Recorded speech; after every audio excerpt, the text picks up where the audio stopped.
Bonjour à tous, c'est Babarman. Alors, aujourd'hui, je vais vous donner mon avis définitif sur le dernier titre, Star Wars. Tout d'abord, j'ai débuté par vous parler du jeu en lui-même. Mais avant ça, un simple like, abonnement, commentaire ou encore un partage de cette vidéo de votre part sera le bienvenu. Ces actions me donneront de la force pour continuer à vous faire des vidéos et m'encourageront à continuer dans cette voie. Donc un grand merci à tous ceux qui le feront. Bref, cela étant dit, Star Wars Jedi Fallen Order est un jeu d'action-aventure style Uncharted, Tomb Raider ou encore God of War. Il y a un peu aussi de Metroid dedans. Et est donc totalement solo. Ce jeu a été produit par Respawn, connu pour des titres comme Titanfall ou encore Apex Legends, et édité par Electronic Arts. Le jeu se place chronologiquement entre les épisodes 3 et 4, soit 5 ans après Star Wars épisode 3, la revanche des Sith. Comme je l'ai dit précédemment, Star Wars Jedi Fallen Order est un jeu entièrement solo, et ça faisait longtemps qu'il n'avait plus de titre de ce style-là. Le dernier étant The Force Unleashed 2, sorti en 2010, et qui était vraiment médiocre à mon goût. Je dois l'avouer, lors de l'annonce de la sortie du jeu, je me suis dit que j'allais pas le prendre, car j'allais vraiment être déçu de celui-ci aussi. Mais au final, en me renseignant un peu,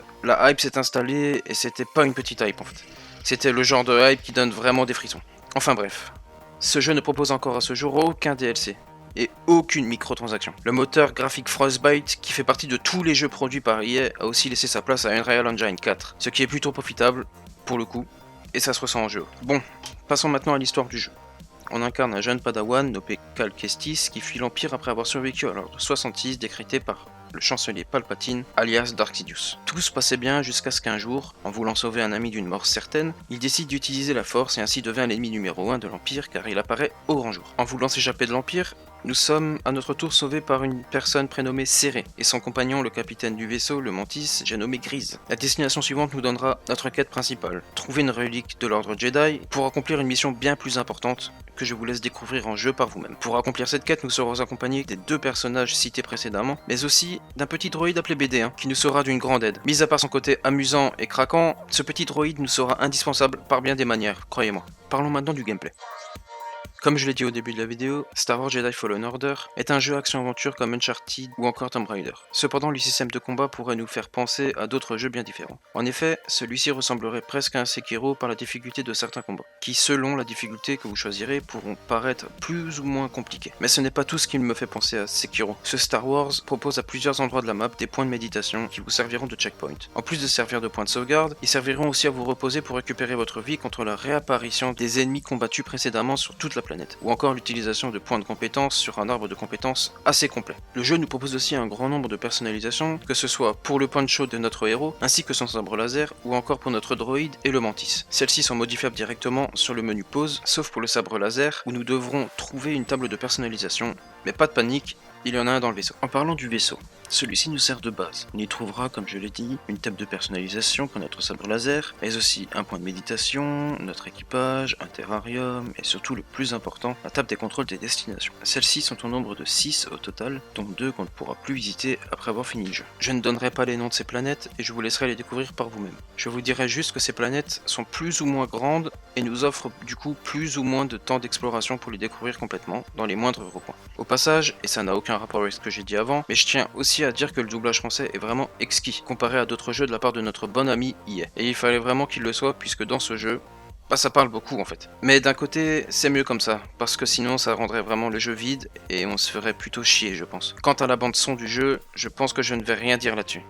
Non, je rigole. Les musiques du jeu rendent un côté vraiment immersif, et ça nous donne vraiment envie de continuer à jouer sans s'arrêter. Peu importe la difficulté que vous choisirez, qui sont au nombre de 4, allant du mode histoire ou facile, au mode grand maître Jedi ou très difficile. Ce Star Wars ne m'a pas ennuyé une seule seconde. Je vais vous parler du système de combat qui me faisait penser à Sekiro, mais celui-ci est vraiment réussi. Entre l'utilisation de la force nous permettant de stopper nos ennemis ou les projectiles, de les faire valdinguer au loin, ou même de les attirer à nous pour pouvoir les transpercer de notre sabre laser, et l'utilisation d'un nombre de compétences de combat variées, nous pouvons nous exalter d'avoir des combats impressionnants à chaque fois que nous sortons notre sabre laser. Ce système de combat nous contraint presque à utiliser tous les styles de combat en alternant l'utilisation de la force de notre sabre laser ou encore les parades pour pouvoir s'en sortir face à nos ennemis. Il faut aussi que je vous parle des mouvements d'exécution où vous pourrez finir de tuer un ennemi avec une action qui ralentira le temps et où vous pourrez profiter de l'action et de la beauté du mouvement. Côté graphisme, en fait j'ai presque rien à dire là-dessus. Le jeu est sublime, le moteur d'Unreal Engine rend le jeu vraiment très beau, d'une part par des effets de lumière complètement ouf,